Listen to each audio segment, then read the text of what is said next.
Hi guys, thank you so much for your questions on Facebook. I am going to do my best to answer them for you as accurately and as thoughtfully as I can. Just bear in mind that these are my opinions and a lot of it is based on my character. So I hope it can be helpful and save you a bit of time, but a lot of it again is down to research for your own style and what your book is going to look like. So my first question is from Andre, and he asks, what companies would you recommend to get printed and bound? Such a good question, and I researched that for an incredibly long time. I ended up using Micropress, and they're in Raydon in Suffolk. The quality of their printing is excellent, and the unit costs are quite competitive, so I would definitely recommend them. But again, I think it's down to where you live. So once you cover in delivery cost to where you are in London, your unit price might go up slightly. So you really want to look at the colours if you're doing a picture book, because they need to be accurate. So these colours were so accurate to what was on my screen, and the printing is in digital, but it's flush, which is quite rare. So you wouldn't normally find it to be completely smooth in digital printing, but that was something that I really thought was important. So I hope that helps. The next question is, would you recommend Kickstarter to fund it? Yes, I would. I think it's a great foundation to build a fan base before the product's launched, to get people supporting you. I think it feels like it's a nice community setting. I do think you have to put a lot of work into getting that message across, and advertising that you're doing it. It's not something that you can just put up and expect everyone to find suddenly. But I really do think it's a good way to kickstart your business. Then you talk about costs and distribution. So if you're talking about costings for the whole book, you're going to have costings for your illustrator, your editor, the printing, delivery, and trademarking, and then legal costs. They could be as expensive or as cheap as you want them to be, almost, because you might have a lawyer friend that can write contracts for you, or you might have a friend that you want to do the illustrations with, or you might give them a percentage of the book, and there's lots of ways you can get around with it to make it as cost effective as possible, which I can go into on another video. But I'd say to self-publish your own book is roughly about £3,000. I don't use very many companies because I'm self-published, so the companies that I use are the printers, and then I use another company called Nielsen, who I bought my ISBN numbers with, which is another cost actually. So you would need to buy an ISBN number if you wanted to self-publish and distribute the way I do. So I hope that has answered your questions there. Then Richard says, what was your first step to finally publishing? Ooh. I had a chat with a famous chef author. He had been published and self-published, and I spent a couple of hours with him talking about the pros and cons of both. And I kind of went for my gut feeling, and I prayed about it as well, and I just felt like I needed to be self-published. So my first step was talking to someone who'd already been through the process and praying, and then I just went for it. I hope that answers your question. Then Mary asked loads of questions. Mary, I don't mind you asking loads of questions, but it might take me some time to read through them all. So she says, really interested in the sort of step-by-step process, e.g. if you have an idea, what are the steps to take it from that to publication? Well, you just got to make it make sense. It starts off with an idea on a piece of paper, and then you've got to create that idea into a story. Then you have an editor who will go over it and maybe adjust some words or check for spelling mistakes. They can be as involved as you want them to be, really. Then you might want to match an illustrator or do some sketches with your story. So then you're building up an image. What I did was I decided what I wanted Silly Eric to look like before he was even drawn. So where I wrote Silly Eric, and then I said I want him to have blue eyes, blonde hair. I even chose the kind of ice cream he would like and music he would listen to, which no one else knows. It's just how I build the character in my head. Got something in my eye. And I just chose characteristics about him that I would translate to the illustrator when I eventually found one. So yes, then you would have your images done, and then again you will look at trademarking, whether you want to go down that route. How do you want to print it? Do you want to print it on Amazon? Do you create space, or do you want to go to a printing company and do it your own? If we're talking about self-publishing, then you can do either of those quite freely. If you're with a publishing company, they will obviously print your book for you, and if you go through a publishing company, all you have to give them is your manuscript. That's it. So you just need the idea, a really good story, and then you give it to a publisher. And how I did it was, the first one I wrote in the bath. Basically, I do a lot of work there. It's just a really good place to think. The second one, I built my office up, and I think that was actually here. So I was out of London, so I was here, and I just put some creative music on. I've got posters on my walls. I've got words of affirmation, images that inspire me. I just made this a really nice space that I wanted to spend a lot of time with, and I made it comfortable because you're going to be spending a lot of time in this space. Also, I write when I'm walking, so I'll be writing on my phone and then I'll email that to myself. Basically, sometimes it's whenever I have time, and sometimes it's really intentional. Like if I'm writing a novel, there might be one out there sometime in the near future, I would definitely be in my office, sitting down, being very thoughtful. With the picture books, I find that I can do it quite easily anywhere.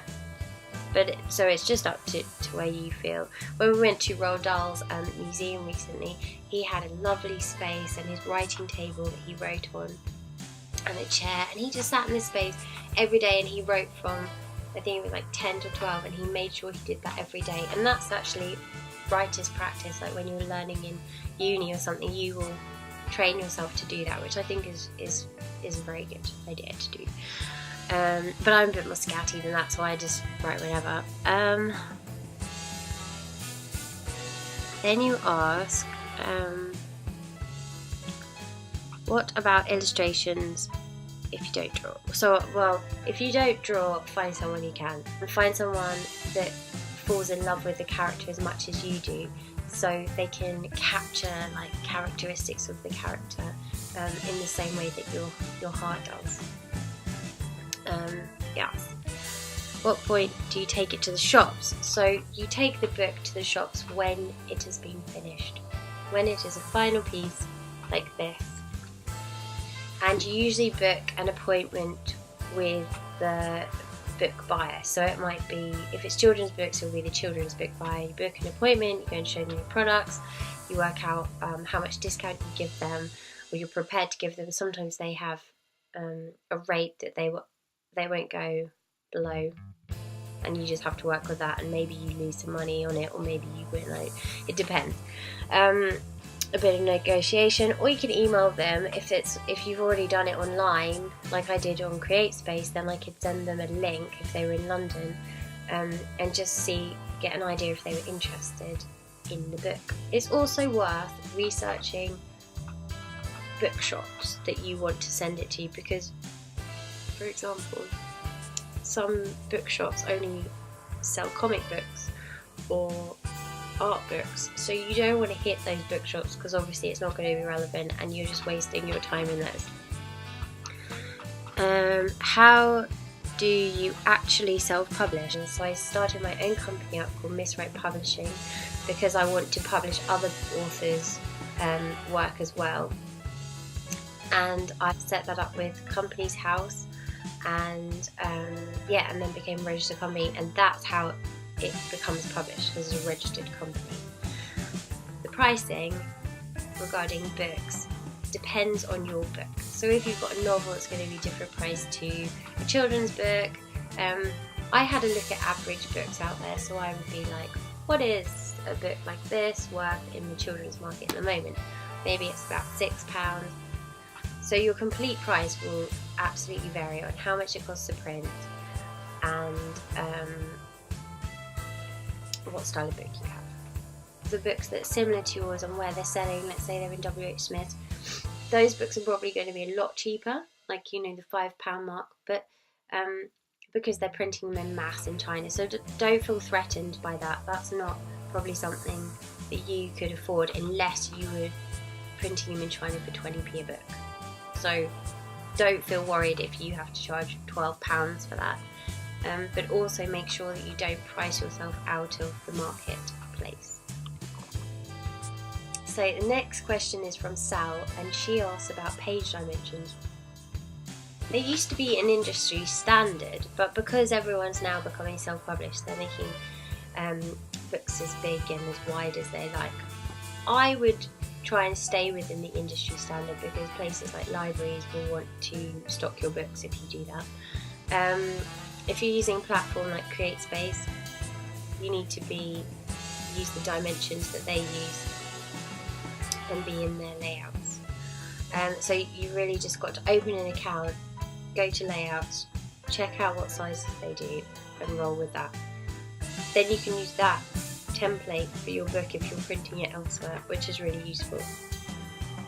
Then you say, do you use a Mac, a computer, or scan it in? So I use a Mac, and I use Photoshop, InDesign, so do my illustrators, and a lot of the time they'll draw on paper first and scan the image in and then work on it in InDesign.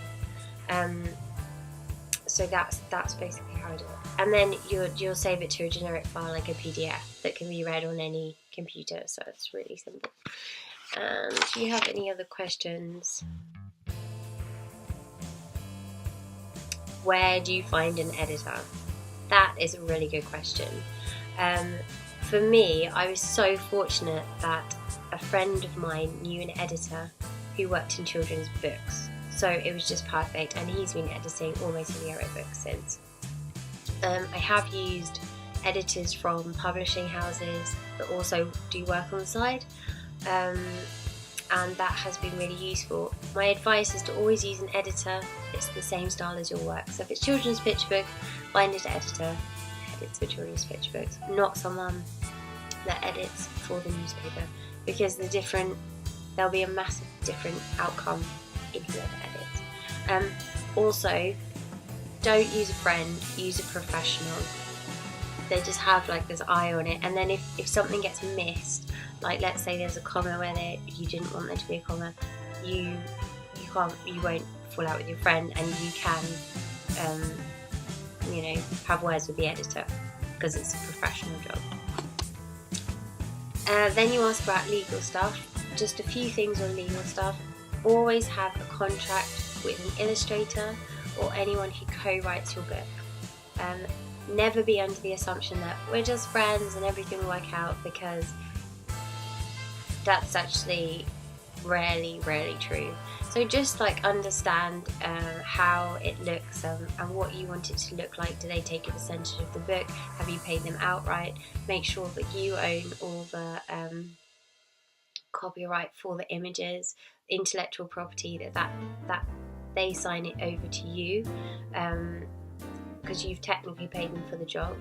But those kind of things need to be clarified, and you need a lawyer for that, because they'll have to write your contract out, and that's very important. Also, if you're doing a deal with a publishing house, you would need the same thing, but they would sort that out. But again, you would probably need your own lawyer. What else? Trademarking. If you want to be covered in case someone copies your work, get your work trademarked.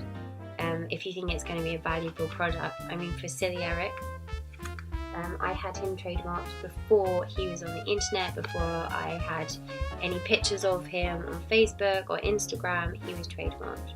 I would definitely do that. It doesn't cover you, it doesn't prevent you from anyone copying your work. It just means that if someone does, you have a legal piece of paper that said, I came up with this idea first, and then the court fees will be a lot less. The next question is from Holly, and she says, what is the funniest reaction you've ever had when you've been reading your books to kids? That is a great question, Holly. And there have been so many hilarious, funny reactions, which at the time I really remember, and then I read to another couple hundred kids and I pretty much forget.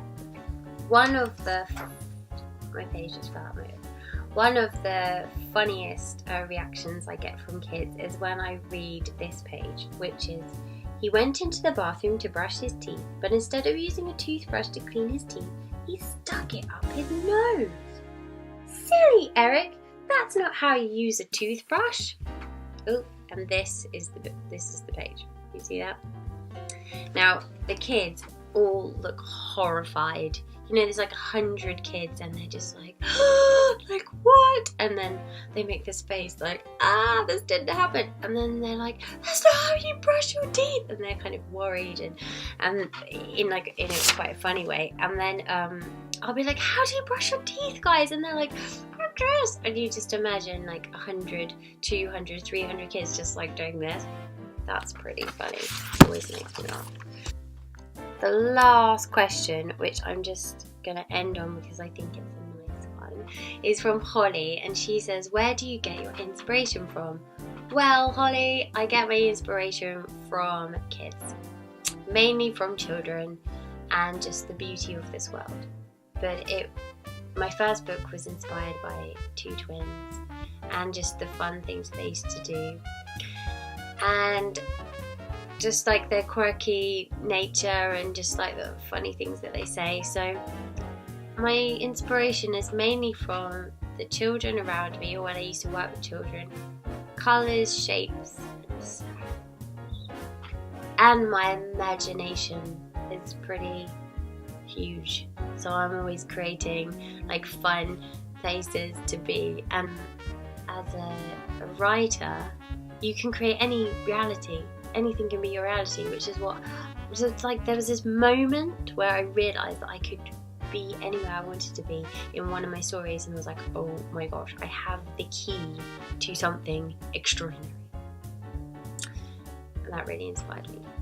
So thank you so much for all your questions again, and I hope I've helped you with the answers. I'm going to try and do this say once a month with some tips or questions, so if you have any others, please let me know.